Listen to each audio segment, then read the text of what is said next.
Captain Dae-ho Kim stood on the bridge of the UES Defiance, watching the stars through the main window. The ship had been traveling for 3 months now, moving deeper into space than any human had gone before. Earth was just a tiny dot behind. Them, lost among millions of other stars. "Captain, we're getting close to the Proxima Centauri system," said Lieutenant Bo-Ram Lee from her station.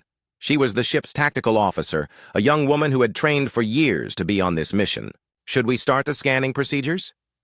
Dae-ho nodded. "Yes, start scanning. Let's see what's out there." The Defiance was humanity's first real exploration ship. It was built with the best technology Earth could make in the year 2387. The ship had powerful engines, strong shields, and weapons that could protect them from space rocks and other dangers, but they were not expecting to find anything alive. Dr. Minji Park looked up from her science station. She was the ship's expert on alien life, though she had never actually seen any aliens before. No human had. "Captain, I'm getting some strange readings. There's something big out there." "How big?" Dae-ho asked. "Really big? Much bigger than our ship." Suddenly, alarms started going off all over the bridge. The lights turned red, and warning sounds filled the air. Bo-Ram Lee's hands moved quickly over her controls. "Captain! There's a massive ship coming toward us. It's huge, 10 times bigger than anything we've ever built." On the main screen, a shape appeared in the darkness of space. It was long and black, with sharp edges and glowing red lights. The alien ship looked like it was built for war. Spikes stuck out from its sides, and weapons could be seen all over its surface. "Are they trying to talk to us?" Dae-ho asked. "Yes, sir. We're getting a signal. Put it on the screen." The image changed, and suddenly they were looking at an alien face. The creature had gray skin, 4 eyes, and a mouth full of sharp teeth. It wore what looked like a military uniform covered in medals and symbols. "I am Fleet Commander Vextar of the Kethmoran Galactic Empire," the alien said. Its voice was deep and scary. "You are in violation of Imperial space. You're primitive. Vessel will surrender immediately." Dae-ho looked at his crew. They all looked surprised and worried. This was not how they had imagined first contact with aliens would go. "This is Captain Dae-ho Kim of the United Earth ship Defiance," he said, trying to sound calm. "We are explorers from Earth. We mean no harm. We didn't know this space belonged to anyone." Vextar's 4 eyes narrowed. "Ignorance is not an excuse. The Kethmoran Empire has controlled this region of space for over 10,000 years. Your species is new and primitive. You will submit to Imperial authority." "Submit? What does that mean exactly?" "It means your planet and all humans will become property of the Empire. You will serve us as we command. Your technology will belong to us. Your people will work for us. This is how it has always been when we find new species." Dr. Minji Park whispered to the captain. "Sir, they're talking about making us slaves." Dae-ho felt anger growing in his chest. Humans had fought wars for thousands of years to be free. They had built democracies and republics. They had explored space to find new worlds, not to become servants to aliens. "And if we refuse?" Dae-ho asked. Vextar showed his sharp teeth in what might have been a smile. "Then your species will be removed from existence. We have done this to many primitive races who thought they could resist us. It is always the same. First, you will be brave and foolish. Then you will beg. Then you will die." "How many species have you conquered?" 847, Vextar said proudly. "Some fought, some surrendered immediately. All became our servants in the end. Your species will be number 848. Bo-Ram Lee was recording everything. This information would be important if they could get back to Earth alive. "You have 72 standard hours to contact your leaders and arrange." "Surrender," Vextar continued. "If you do not respond with complete submission in that time, we will send our war fleets to your home world. Your planet will be destroyed, and every human will die." "That's quite an ultimatum," Dae-ho said. "It is not an ultimatum. It is a fact. We have never failed to conquer a species that refused our generous offer of servitude. Your ships are weak. Your weapons are primitive. Your people know nothing of real war. You cannot win against the Empire." Dae-ho looked around his bridge again. His crew was watching him, waiting to see what he would do. These people had volunteered to explore unknown space, knowing they might never come home. They were brave, intelligent, and loyal. Fleet Commander, Vextar, Deho said slowly. I need to make sure I understand this correctly. You want us to call Earth and tell our leaders that all humans must become your slaves?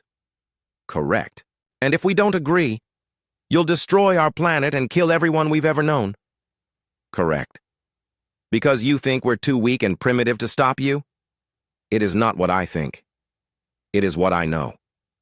Your species is nothing compared to the power of the Empire.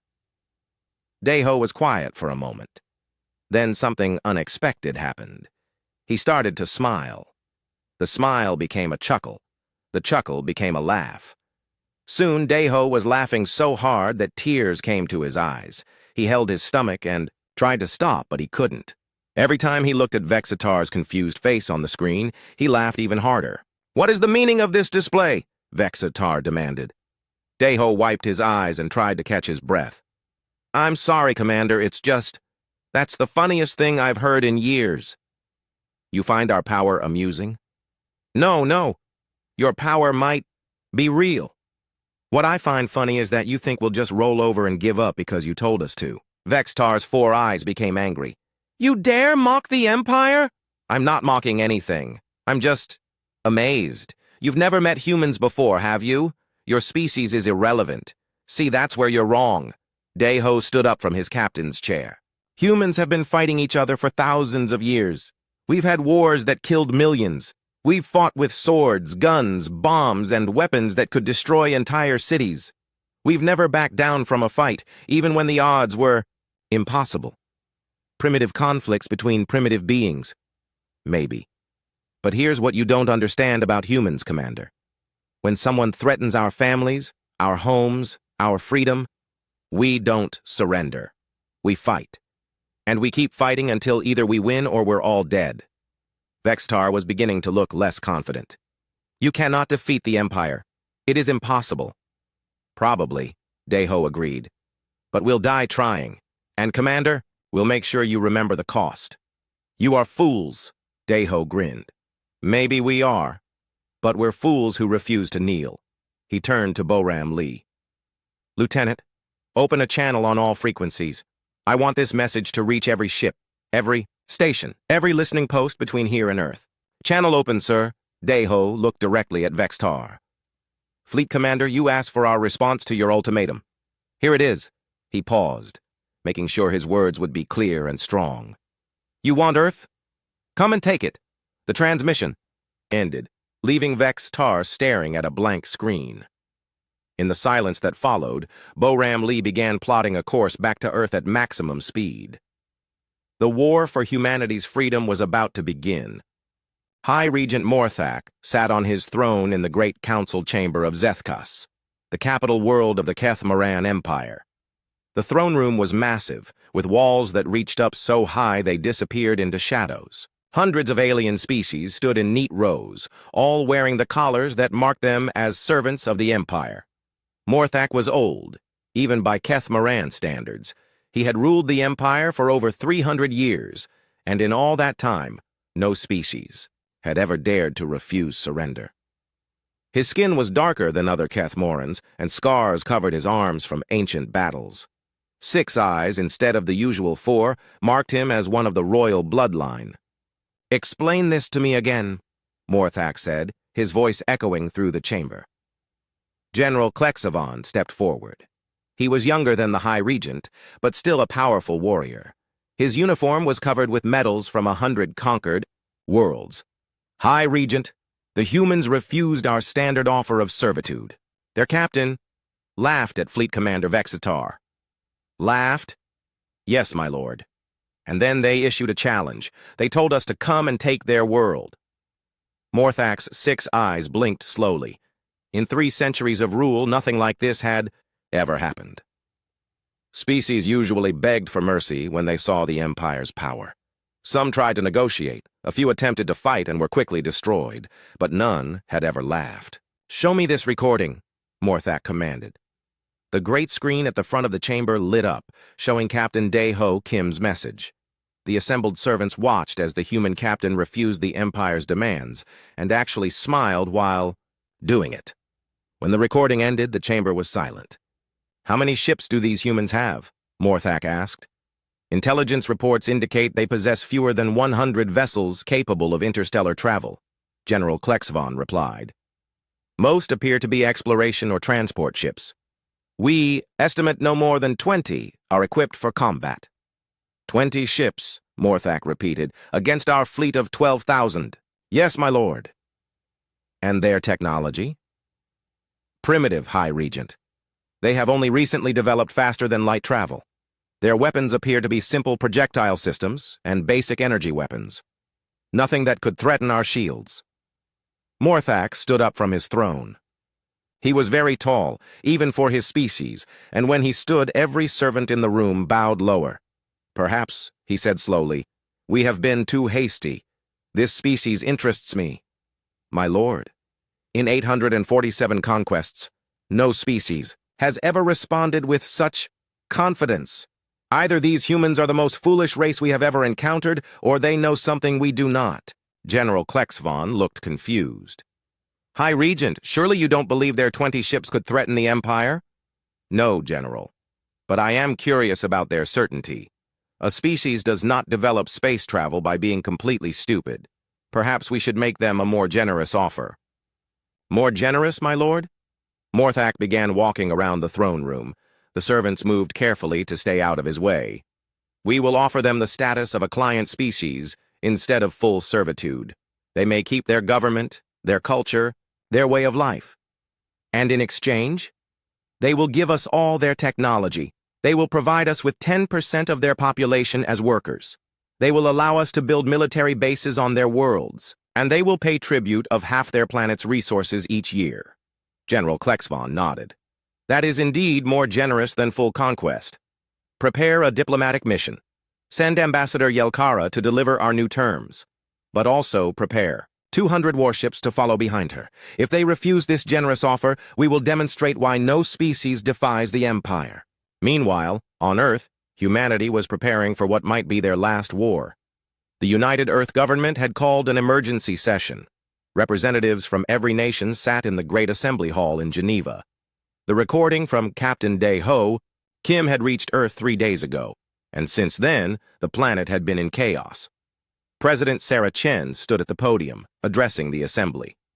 "Citizens of Earth, we face a threat unlike any in human history. An alien empire has demanded our surrender. They want to make us slaves." The hall was filled with angry voices. Some people shouted that they should fight. Others said they should try to negotiate. A few suggested surrender might be the only way to survive. "The aliens have sent a diplomatic ship," President Chen continued. "They say they have new terms to offer us. I have chosen Ambassador Hyejin Cho to hear what they have to say." Ambassador Hyejin Cho was one of Earth's best diplomats. She had helped end wars and negotiate peace treaties between countries. But she had never dealt with aliens before. She was nervous, but determined to do her best for humanity. The alien diplomatic ship arrived at the edge of Earth's solar system exactly 1 week after Captain Day-Ho Kim's refusal. It was smaller than the warship the humans had encountered, but still much larger than any Earth vessel. Ambassador Yelkara was different from Fleet Commander Vex Tar. She was smaller, with only 2 eyes instead of 4. Her skin was lighter, and she wore robes instead of military armor. But her voice was just as cold when she spoke. "I bring greetings from High Regent Morthak, ruler of the Kethmoran Empire," she said. The meeting was taking place on a space station between Earth and the Moon. "The High Regent has decided to show mercy to your species." Ambassador Hyejin Cho sat across from the alien diplomat. She had studied the recordings of the first contact and knew what to expect. "We appreciate the High Regent's consideration. What are your new terms?" "You will become a client species of the Empire. This is a great honor. You will keep your government and your ways of life. You will not become slaves." "That sounds better than what your commander offered before. In exchange, you will give us all your technology and scientific knowledge. You will provide us with 10% of your population to work in our factories and mines. You will allow us to build military bases on your worlds, and you will pay tribute of half your planet's resources each year. Hai-Jin Cho was quiet for a moment. And if we refuse? Then 200 Imperial warships will destroy your planet and every human on it. This is the most generous offer the Empire has ever made to any species. Usually, we simply take what we want. I see. And what guarantee do we have that you'll honor these terms? That you won't just take more and more until we're slaves anyway? Ambassador Yelkara looked surprised. You question the word of the Empire? I'm a diplomat. I question everything. The Empire has never broken a treaty with a client species. How many client species do you have? You would be the first. All other species chose full servitude. Hai-Jin Cho almost smiled. So you have no experience with this kind of arrangement. The Empire's word is absolute. I'll need to take this back to my government. You have 24 hours to decide. When the meeting ended, Hai-Jin Cho returned to Earth immediately. The whole planet was waiting for her report. Every television, every radio, every internet connection was focused on what the aliens had offered. She stood before the United Earth Assembly. Again. They call it a generous offer, she said. We keep our government, but give them half our resources every year forever. We give them 1 in every 10 humans to work for them. We let them build military bases wherever they want, and we hand over every piece of technology and scientific knowledge we have. The assembly was angry. People shouted that it was still slavery, just with extra steps. They want an answer in 24 hours, Hai-Jin Cho continued. They say if we refuse, 200 of their warships will destroy Earth. President Chen stood up. What's your recommendation, Ambassador? Hai-Jin Cho looked out at the representatives. Of all humanity. These were people who had fought for freedom, who had built democracies, who had explored space because they wanted to be free to choose their own destiny. My recommendation, she said, is that we tell them exactly what Captain Kim told them, which is, we tell them to go back where they came from before we show them why every species in this galaxy should learn to fear one word: human. The assembly erupted in cheers, not because they thought they could win, but because they refused to lose their freedom without a fight. 24 hours later, Hai-Jin Cho sent the official response of the United Earth government to the Kethmaran Empire. It was broadcast on all frequencies, so every human could hear it. To High Regent Morthak and the Kethmaran Empire, we thank you for your generous offer to let us keep some of our freedom in exchange for most of our resources and some of our people. We have considered your terms carefully. Our answer is no. Earth is not for sale. Humanity is not for rent. If you want our world, you'll have to take it by force. And we promise you this, the cost will be higher than you can imagine. 2. Days later, long-range sensors detected 200 alien warships entering the solar system.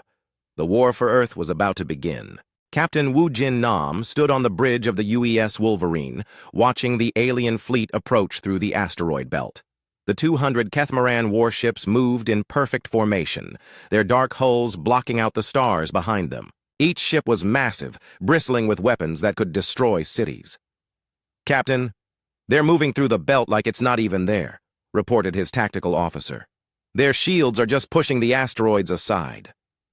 Wu Jin nodded grimly. The human defense fleet waited hidden among the larger asteroids of Sigma 7, a mining region between Mars and Jupiter. 47 ships was all Earth could gather for this battle. Most were converted mining vessels and transport ships with weapons bolted onto their hulls. Only 12 were actual military vessels. Sir, incoming transmission from Admiral Taehyun Seo, his communications officer announced. Put him through. Admiral. Seo's face appeared on the screen. He was commanding the defense from the flagship UES Defiant, the same ship Captain Dae-Ho Kim had used for first contact. All ships, this is Admiral Seo. Remember your training. The aliens expect us to line up and fight them like gentlemen. We're not going to do that. Wu Jin smiled.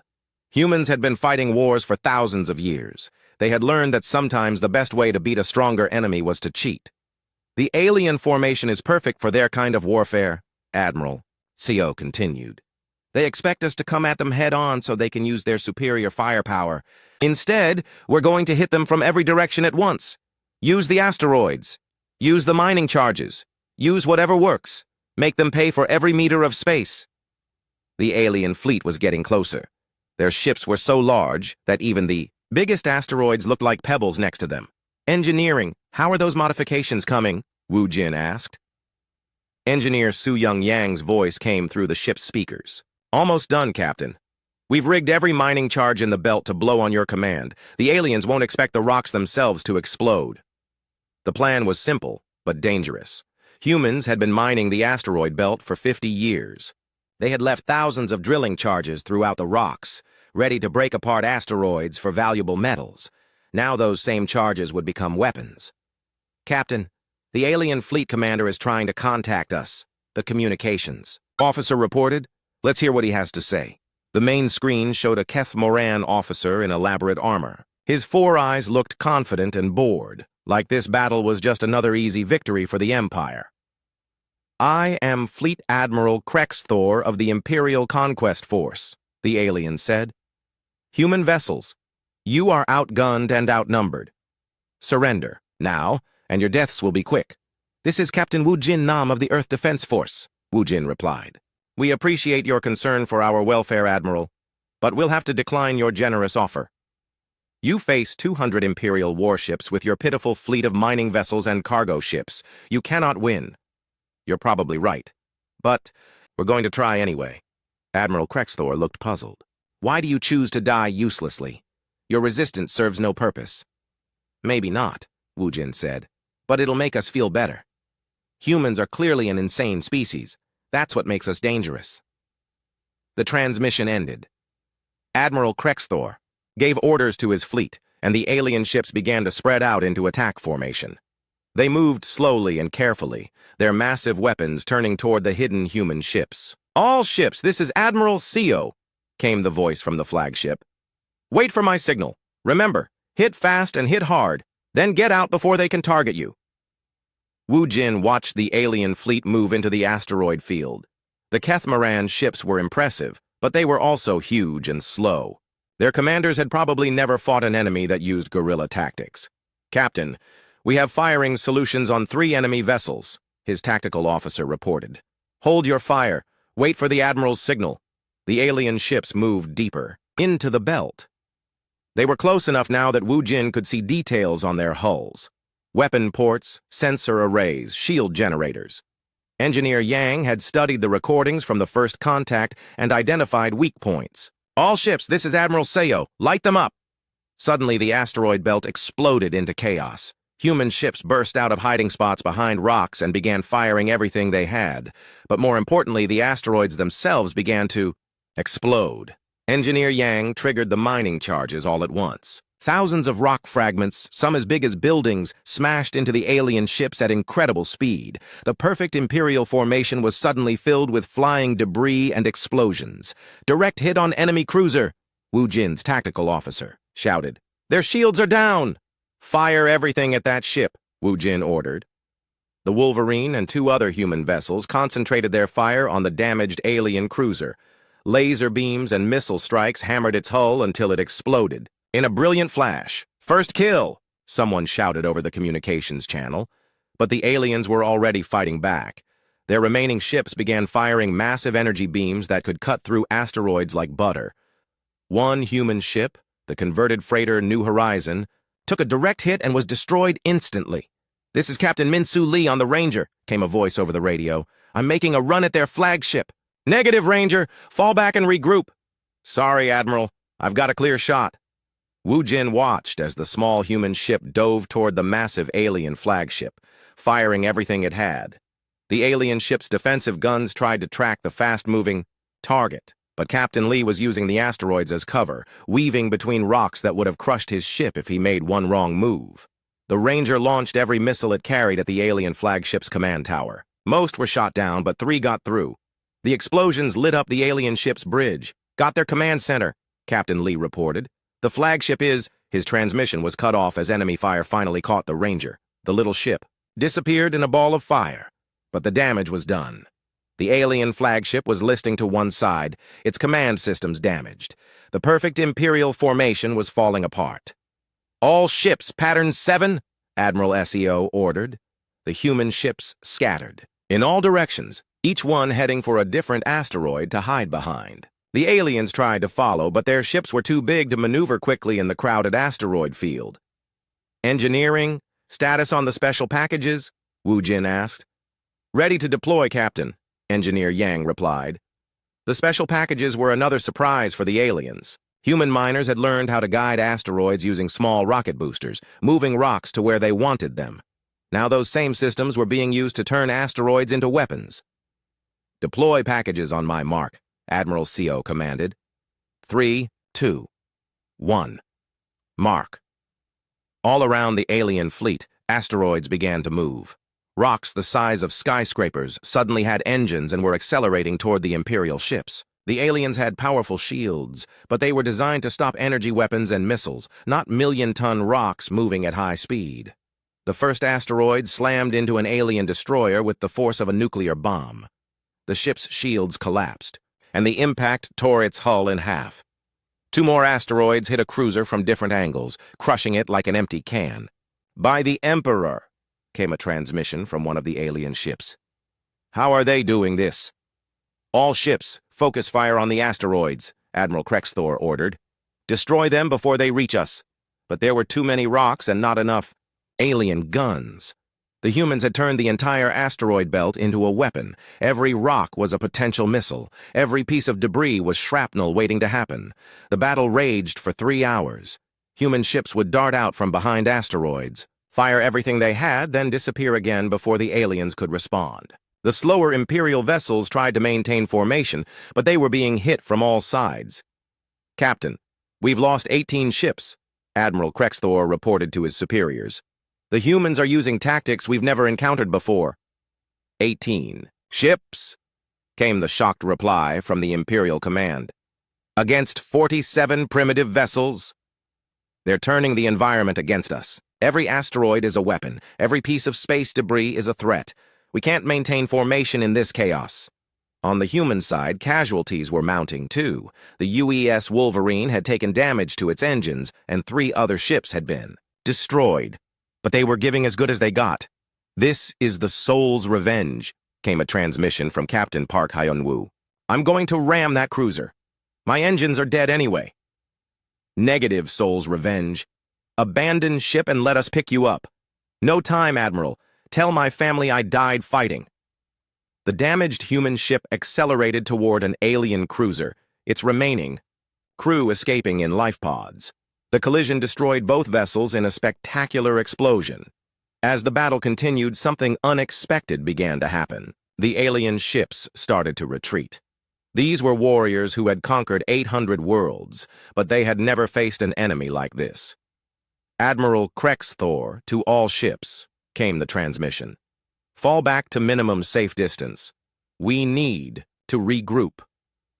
The surviving alien ships began moving away from the asteroid belt, their formation broken and their confidence shattered. They had started the battle with 200 ships. Now they had only 120 left. News of the human victory at asteroid belt Sigma 7 spread across the galaxy faster than anyone expected. In the great communication networks that connected thousands of worlds, the impossible had become reality. The Kethmoran Empire had been defeated. On the mining world of Quintos 7, a slave named Velthara was working in the deep tunnels when she heard the whispers. The Quintos people had been servants of the Empire for over 2,000 years. They had long, thin bodies perfect for mining work, and their large eyes could see in the dark underground passages. Is it true? Another slave asked quietly. Did someone really beat the Empire in battle? The overseers are scared, Velthara whispered back. I've never seen them scared before. Above ground, Imperial soldiers were indeed nervous. They had received reports that a species called humans had destroyed 80 Imperial warships. Most soldiers refused to believe it. The Empire had never lost a battle like that. But then more reports came in. The humans had used tactics nobody had ever seen. They had turned asteroids into weapons. They had made the great Admiral Krexthor retreat. Slaves on dozens of worlds began to talk about rebellion for the first time in centuries. Meanwhile, Captain Yunsu Bei was deep in enemy territory, far from Earth. She commanded a small, fast ship called the Shadow Runner. Her mission was to make contact with resistance groups across the galaxy and learn everything she could about the Empire. "Captain, we're approaching the Valkyrie system," her pilot reported. "Long-range sensors show Imperial patrol ships in the area." "Take us in using the asteroid fields for cover," Yun-Su ordered. "The same tactics that worked at Sigma-7 should work here." The Shadow Runner was different from other Earth ships. It was built for stealth and speed, with special hull plating that made it hard to detect. Dr. Jiho Kang had designed the modifications after studying captured Imperial technology from the battle. On the planet Valkyrie Prime, the local population was stirring with hope. The Valkyrie were a proud people who had fought the Empire for 50 years before finally being conquered. Their leader, an old warrior named Zephyrim, had once been an Imperial scientist before switching sides.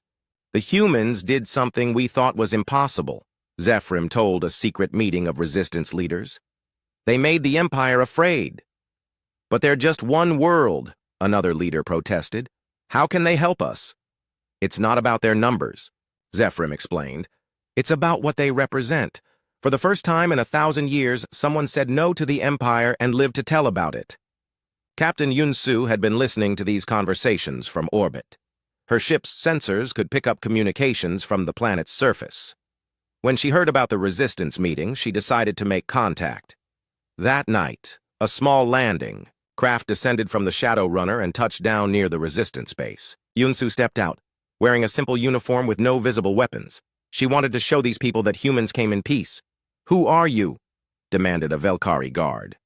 "I'm Captain Yun-Su Bei of the Terran Defense Force. I'd like to speak with your leaders." The guard had never seen a human before, but he had heard the stories. This small, strange creature was from the species that had defeated an Imperial fleet. He led her to Zephyrim immediately. "So you're one of the humans," Zephyrim said, studying her carefully. "You don't look very dangerous." "That's what the Empire thought too," Yun-Su replied with a small smile. "What do you want from us?" "Information, and maybe friendship. We're new to this galaxy, and we need to learn about the Empire's weaknesses." Zephyrim was quiet for a moment. "What can you offer us in return?" "Hope. And this." Yun-Su handed him a small device. "It contains tactical manuals from Earth's military academies. Everything we've learned about warfare over thousands of years." Zephyrim activated the device and began reading. His eyes grew wide as he saw battle plans, strategies, and tactics that the Empire had never encountered. Guerrilla warfare, asymmetrics, tactics, psychological operations. Humans had perfected all of these over centuries of conflict. These strategies, "The Empire has no defense against them," he said.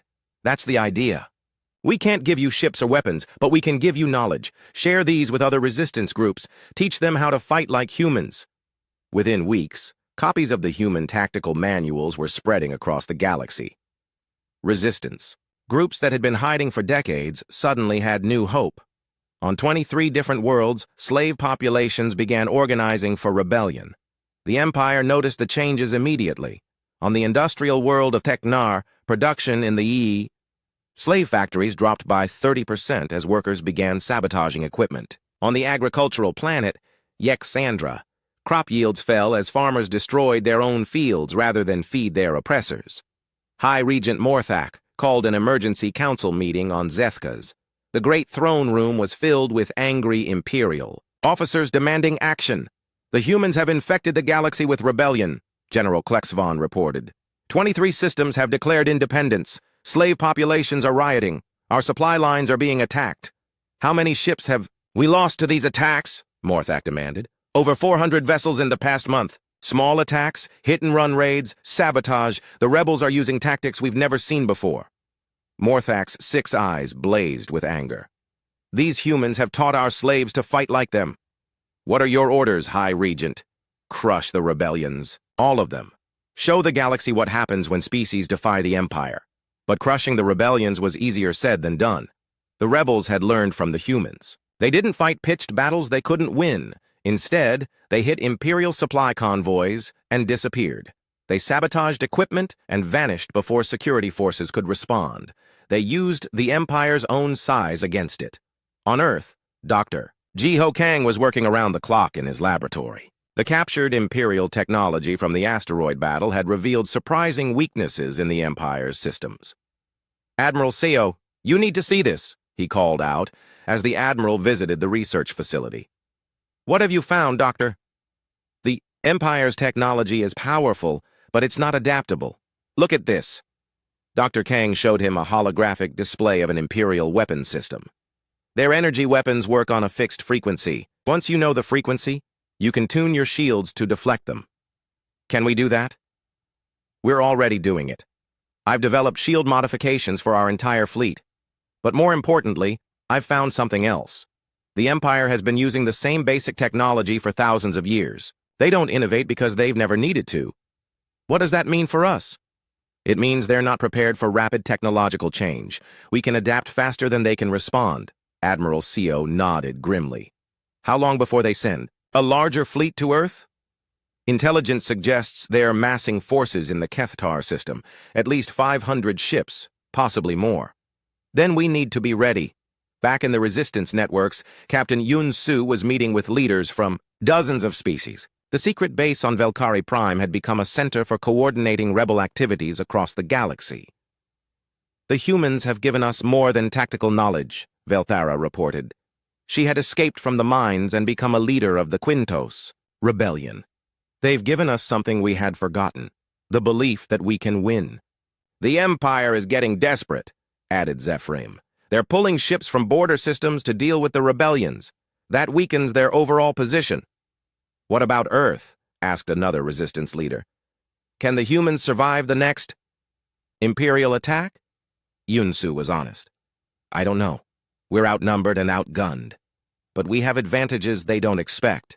Such as, we're not fighting just to survive anymore. We're fighting to free the galaxy. Every species that joins the rebellion makes us stronger." On the Imperial capital world, Morthak was facing a crisis unlike any in the Empire's history. His throne room was in chaos as reports came in from across the galaxy. "The Drex Mani system has declared independence," one aide reported. "The Yulkari fleet has joined the rebellion," said another. "Our supply depot at Kexthar Station has been destroyed." Morthak stood up from his throne, his full height towering over everyone in the room. "Enough! I want every available ship sent to the human homeworld. Destroy their planet and make an example that will end these rebellions forever." "High Regent, that will leave many sectors undefended," General Klexvon warned. "I don't care. The humans started this. When they're dead, the other species will remember their place. What about the rebels using human tactics? Without their teachers, the rebellions will collapse, destroy Earth, and we destroy the source of this infection." As the Empire massed its forces for a final assault on humanity, word spread through the resistance networks. The humans who had started the galaxy's fight for freedom were about to face their greatest test. On dozens of worlds, former slaves looked up at the stars and prayed for the species that had taught them to hope again.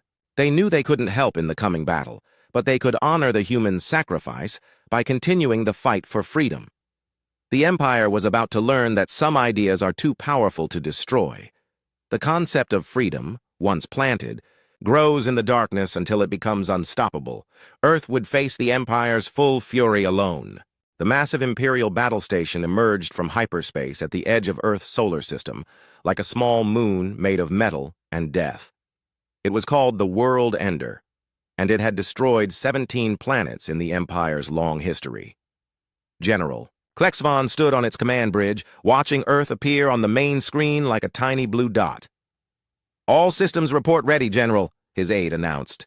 "The planet killer weapon will be charged and ready to fire in 6 hours." "Excellent. Send a message to the human homeworld. I want them to know exactly how they're going to die." The transmission reached Earth immediately. Every radio, television, and communication device on the planet received the same message. General Klexvon's four-eyed face appeared on screens. "Everywhere. Humans of Earth," he began, his voice cold and final. "I am General Klexvon of the Imperial Doomsday Fleet. You have caused enough trouble for the Empire. In 6 hours, our world ender will fire its planet-killer weapon. Your world will be destroyed, and every human will die. You brought this on yourselves. In the underground command center beneath Geneva, Earth's leaders watched the transmission. With grim faces, President Chen turned to Admiral Sang Mi-Han, the newest addition to Earth's military leadership. Admiral, what's the status of our fleet? All available ships are in position, Admiral Han replied. 43 vessels, including everything we could repair from the asteroid battle. Against how many Imperial ships? Long-range sensors show over 600 warships escorting the battle station. They're not taking any chances this time. Dr. Ji-Ho Kang looked up from his computer terminal. The battle station's weapon is based on Imperial records we captured. It focuses the energy of a star into a single beam. Nothing can survive a direct hit. How long until it fires? 5 hours and 47 minutes. President Chen was quiet for a moment. Then we're really going to die. Maybe, Admiral Han said. But we have one advantage they don't know about. Which is? They think our entire fleet is those 43 ships they can see on sensors. Admiral Han activated a secure communication channel. Jupiter Base, this is Admiral Han. Execute Operation Storm Cloud. Far away, hidden in the swirling gas clouds of Jupiter, something incredible was happening. For 50 years, human ships had been mining the gas giant for fuel. They had built stations and refineries deep in the planet's atmosphere where no sensors could detect them. But they hadn't just been mining, they had been building. Commander Do-hyun Park stood on the bridge of the UES Thunderstorm, watching as hundreds of ships emerged from Jupiter's storms. These weren't converted mining vessels or cargo ships. These were real warships, built in secret over decades, using every advancement human technology could achieve. All ships, this is Admiral Han, came the transmission from Earth. The Empire thinks we're weak. The Empire thinks we're primitives. The Empire thinks we'll just roll over and die. Today, we show them what humans really are when we stop laughing, Secret Fleet began moving toward Earth at maximum speed. 600 ships, each one designed with everything humans had learned about war. They had studied every battle in human history, from ancient sword fights to modern space combat. They had taken the best ideas from every culture and every era. Admiral, the Jupiter fleet is moving, Dr. Kang reported from Earth. They'll reach the battle zone in 4 hours. Just in time, Admiral Han said. What about the World Ender's defenses? Heavy shields, point defense systems, and escort ships positioned to protect it from all angles. It's designed to be invulnerable. Everything has a weakness. We just need to find it. On the World Ender, General Klexvon was confident of victory. His ship was the size of a small moon, armed with weapons that could destroy fleets. The planet-killer cannon was almost ready to fire.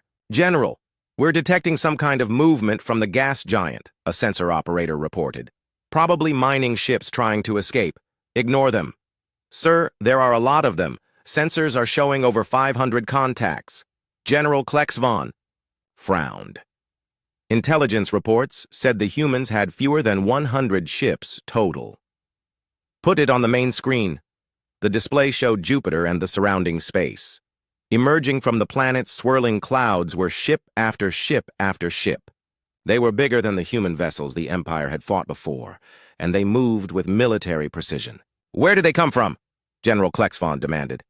Unknown, sir. They must have been hidden in the gas giant's atmosphere. How many? Still counting, sir. At least 600, 700. The number keeps growing. For the first time, since the battle began, General Klexvon felt a touch of concern. The humans had hidden an entire fleet where Imperial sensors couldn't detect it. What other surprises did they have? All escort ships, defensive formation around the World Ender, he ordered. Do not let any human vessel get close to the battle station. The two fleets moved toward each other through the void between Jupiter and Earth. The Imperial ships maintained their traditional formation, confident in their superior firepower. The human ships spread out in a pattern the aliens had never seen before. This is Admiral Han to all human vessels, came the transmission. Remember your training. We're not just fighting for Earth today. We're fighting for every species in the galaxy that dreams of freedom. Make every shot count. The battle began when the fleets were still millions of kilometers apart. Imperial ships fired their massive energy weapons, beams of destruction that could cut through asteroids, but the human ships didn't stay still to be hit. They moved in unpredictable patterns, using their superior speed and agility to avoid the worst of the enemy fire. Commander Do-hyun Park led a squadron of human destroyers in a daring attack on an Imperial battleship. All ships, pattern Omega-7, hit them from 6 directions at once. The human ships split up and attacked the much larger Imperial vessel from different angles. While its main guns tried to track one target, the others struck at vulnerable points Dr. Kang had identified. Within minutes, the massive enemy ship was crippled and drifting. "This is impossible," came a transmission from one of the Imperial ships. "How are their weapons penetrating our shields?" Dr. Kang had spent months studying captured Imperial technology. He had found that their shields worked on predictable frequencies. The new human weapons were designed to shift frequencies rapidly, making them nearly impossible to block. But the real surprise came when Admiral Han revealed humanity's secret weapon. "All ships, activate Protocol 7, she commanded. Suddenly, every human ship began moving with perfect coordination. They weren't just individual vessels anymore. They were parts of a single, massive fighting machine. While the Imperial ships fought as separate units, the human fleet fought as one organism. "Admiral, how are they coordinating so perfectly?" General Klexvon demanded from his command bridge. "Unknown, sir. It's like they're sharing a single mind." They were, in a way. Human programmers had developed an advanced AI system that could link all their ships together. Each vessel shared sensor data, tactical information, and targeting solutions with every other ship instantly. When one human ship spotted a weakness in an enemy vessel, every other ship knew about it immediately. The battle raged for 3 hours. Imperial ships, despite their size and power, began falling to the coordinated human attacks. The aliens had never faced an enemy that could adapt and respond so quickly to changing conditions. "Sir, we've lost over 200 ships," an aide reported to General Klexvon. "The humans are using tactics we can't counter." "No matter. Charge the planet killer cannon. We'll destroy their world and end this." "Sir, charging the weapon will lower our defensive shields by 60%. "Do it anyway. Their fleet can't possibly breach our remaining defenses." That was exactly what Admiral Han had been waiting for. "All ships, the battle station is powering up its main weapon," she announced. "This is our chance. Execute Plan Thunderbolt." The entire human fleet suddenly changed direction and speed. Instead of fighting the escort ships, they all turned toward the world ender itself. Every ship fired everything it had at the massive battle station. "Impossible!" General Klexvon shouted. "They can't all fit through our defensive perimeter." But they could, because they weren't trying to fit through it. They were going over it, under it, and around it all at the same time.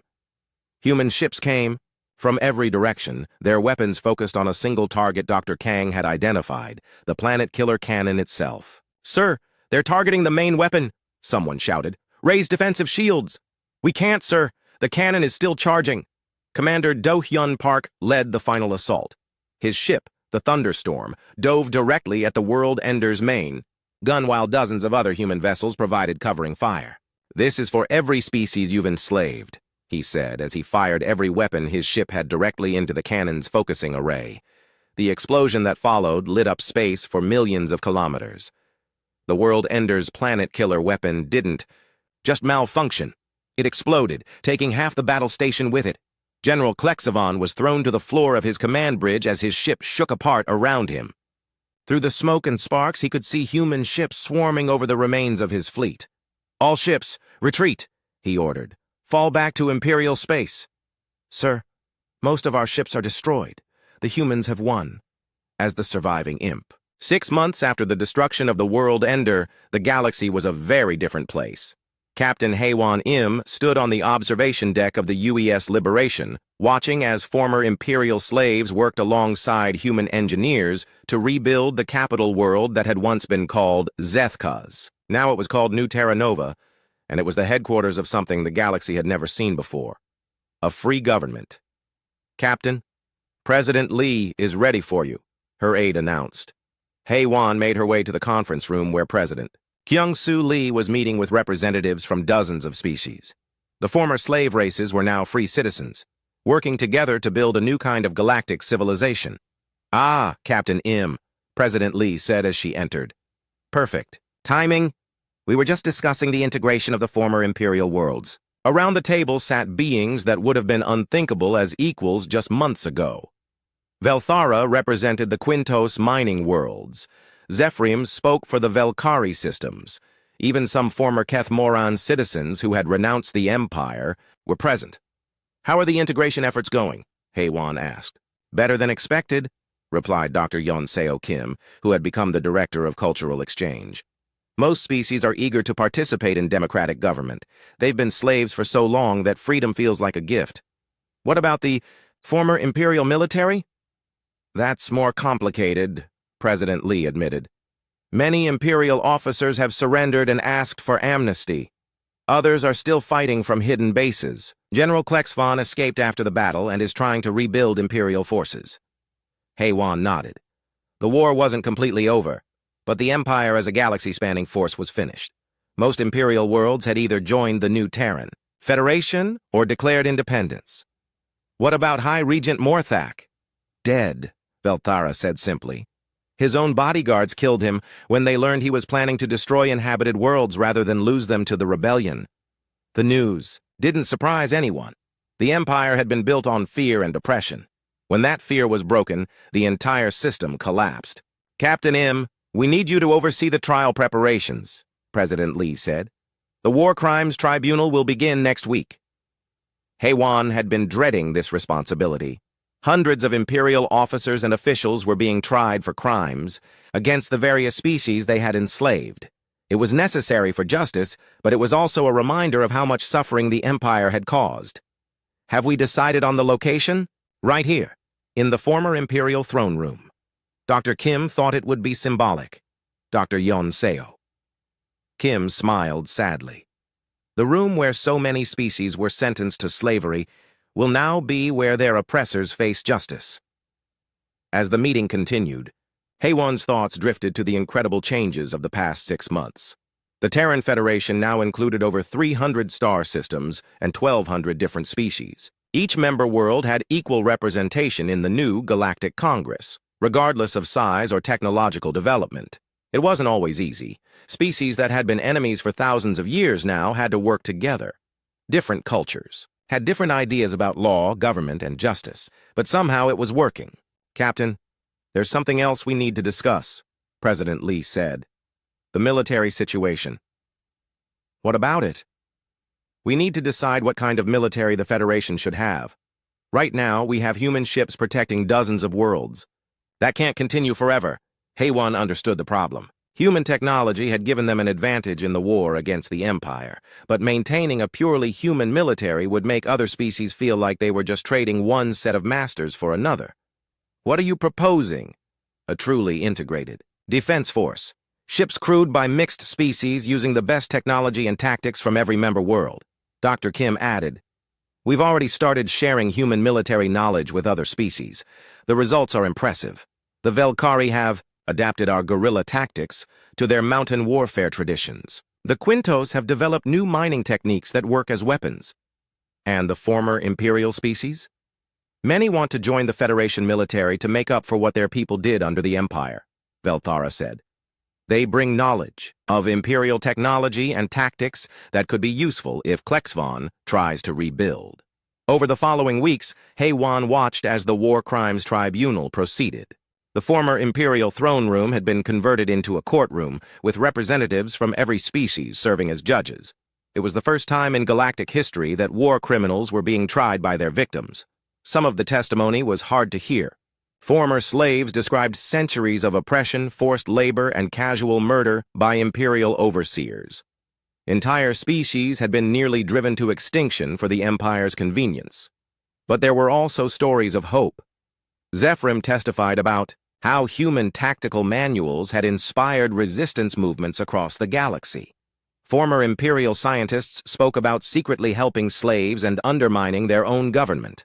The trials weren't just about punishment. They were about understanding how the Empire had maintained control for so long and making sure it could never happen again.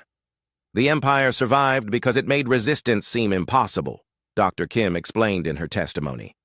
When humans showed That the Empire could be defeated, everything changed, not just militarily, but psychologically. Admiral Sang Mi Han, now the head of Federation Military Command, testified about the importance of the secret Jupiter fleet.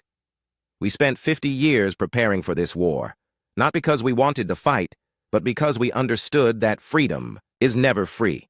Someone always has to be willing to pay the price. The most dramatic moment came when General Klexvon was finally captured. He had been hiding on a remote world, trying to rebuild the Imperial fleet with loyalist forces. Captain Unsu Bai led the mission that brought him in. "You think you've won?" Klexvon said during his trial. But the Empire was order. "Without us, the galaxy will fall into chaos." President Lee, serving as one of the judges, responded calmly.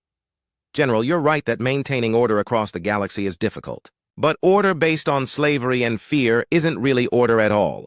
It's just delayed chaos. These primitive species will never be able to govern themselves. Maybe not. But that's their choice to make, not ours." The trial of General Klexvon lasted 3 weeks. In the end, he was sentenced to life imprisonment on a prison world staffed by volunteers from every species he had helped oppress.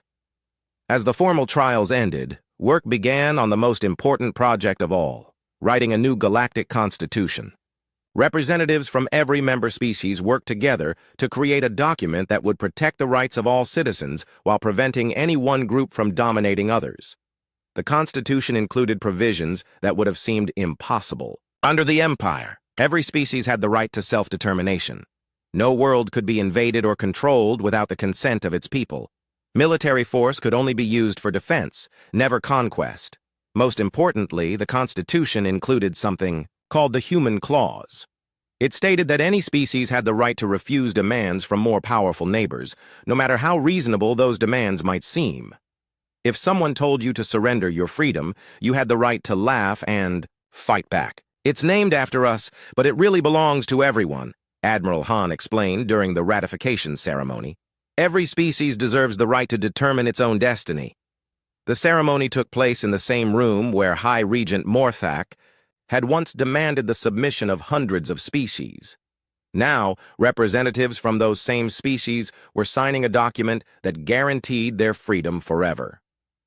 As President Lee signed the Constitution on behalf of humanity, he looked out at the assembled delegates. 6 months ago, the Empire demanded our surrender.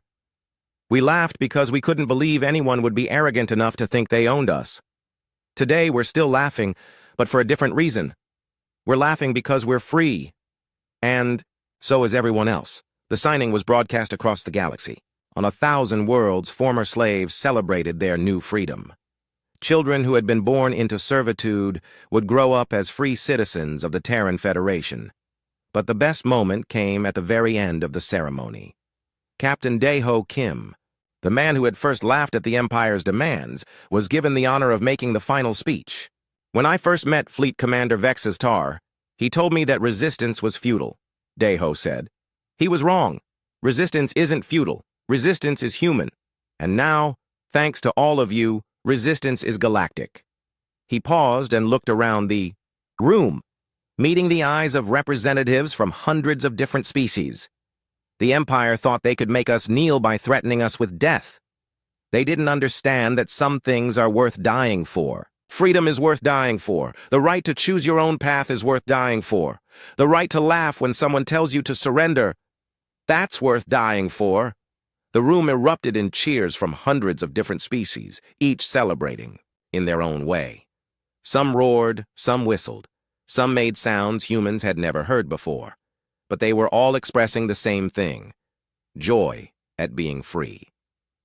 Later that night, as New Terra Nova celebrated below them, Captain Haewon Im stood on the observation deck of the Liberation, looking